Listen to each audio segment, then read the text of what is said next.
一时战争必然要有伤亡。我现在需要的是准确的数字。会向你报告的。你的参谋长栗原中将已经向我报告了。随着华北战事的平息，多田骏在华北连连吃了败仗之后，不得不从北平来到南京，向西尾寿造阐述作战报告。他来到南京的第一件事，不是承担失败的责任，而是要撇清关系，否定自己的无能指挥。这次失败的重要原因之一，就是贻误战机。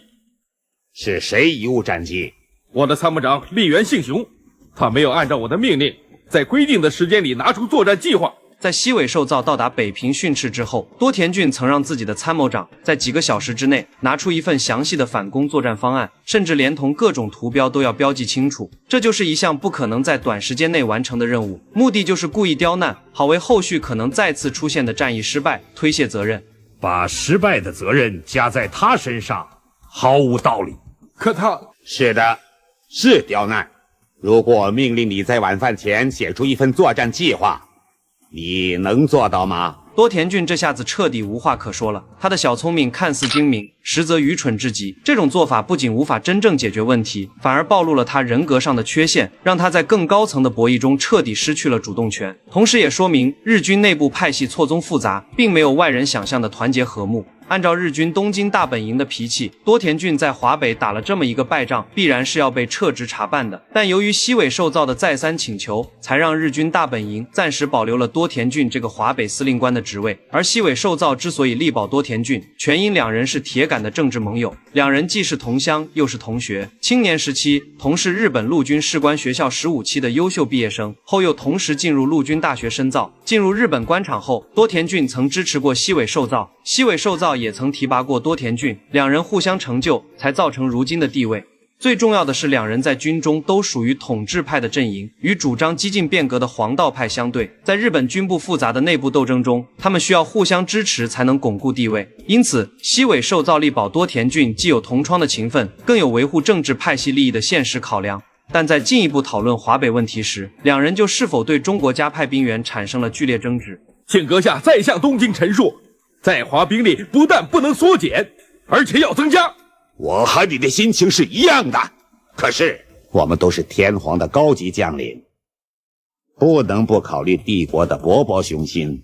和整体的战略规划。日本想称霸亚洲的事实已是人尽皆知，此时太平洋战争已不可避免，日本内阁向东南亚进军，攫取石油等战略资源的决心更是势在必行。而在中国的华北，在西尾寿造抽走6个师团，分别去进攻西安和重庆后，多田骏手上只剩下了2个师团和9个独立混成旅，单凭这点兵力想要覆盖整个华北，那是万万不可能的。平均下去，每平方公里只有 0.37 人，也就是说，每一个日军士兵要守护3平方公里的广阔面积。这怎么能对付得了八路军时而分散游击，时而集中兵力攻击我薄弱环节的战术呢？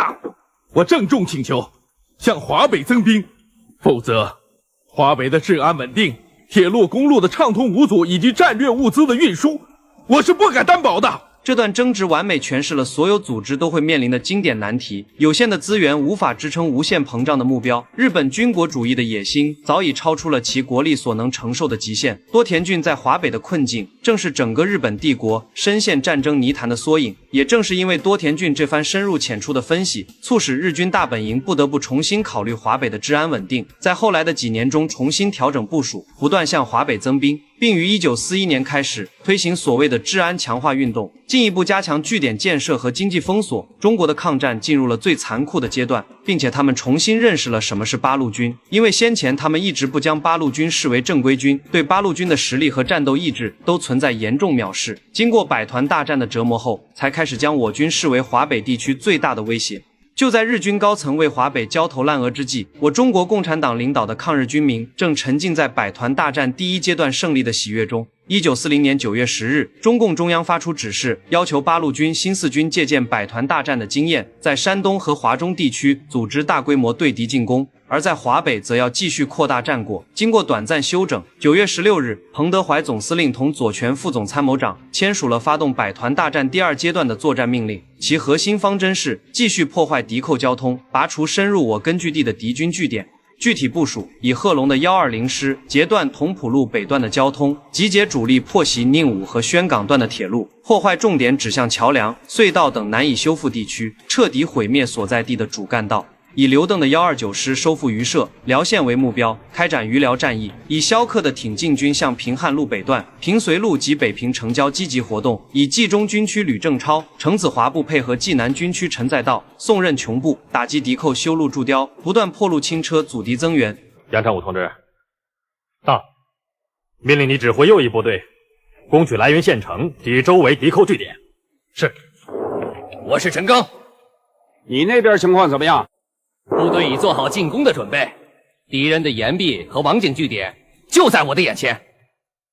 我有把握拔掉它。此时的八路军指挥层展现出的是一种乘胜追击的昂扬斗志与高度的战略清醒，他们并没有被初期的胜利冲昏头脑，也没有原地庆祝，而是立刻复盘总结经验，并将成功的战术模式推广到其他战区。可以看出，我军的整个指挥系统从上到下都在高效的运转，每个人对抗日都充满了必胜的信念。正当我八路军在华北展开第二次大破袭之时，日军大本营终于坐不住了，他们决定从华中抽调第17和第33两个师团，火速增援华北。得知此消息的彭老总非但没有担忧，反而异常兴奋。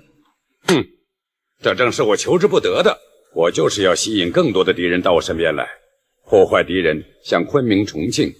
和西安进攻的战略计划。彭老总的这番话并非艺术夸张。根据战后史料，百团大战的一个重要战略目的，就是在中国正面战场面临巨大压力，国民党内部悲观投降论调抬头时，于敌后战场发动大规模攻势，以振奋全国抗战信心，并在战略上牵制日军，策应正面战场。彭老总在自己的回忆录中也提到，发动此次战役是为了打击敌人的囚笼政策，克服根据地的严重困难，因此将日军主力吸引到华北，本身就是战役成功的标志之一。他清楚地知道，八路军多牵制一个师团的日军，正面战场的压力就小一分，全国的抗战局面就多一分希望。不过百团大战第二阶段的开始，在历史上也存在一些争议，主要是关于过早暴露实力的讨论。聂荣臻、邓小平等领导同志在后来的总结中都曾提到，大战让日军重新估计了八路军的力量，导致了后续极为残酷的报复性扫荡，使根据地进入了空前困难的时期。彭老总本人晚年也对此进行了反思，认为如果能再忍耐半年，等待敌人更分散时再打，战果和意义可能会更大。但无论怎么讲，在1940年那个中华民族危亡的关头，百团大战犹如一声惊雷，极大地振奋了全国的抗战信心。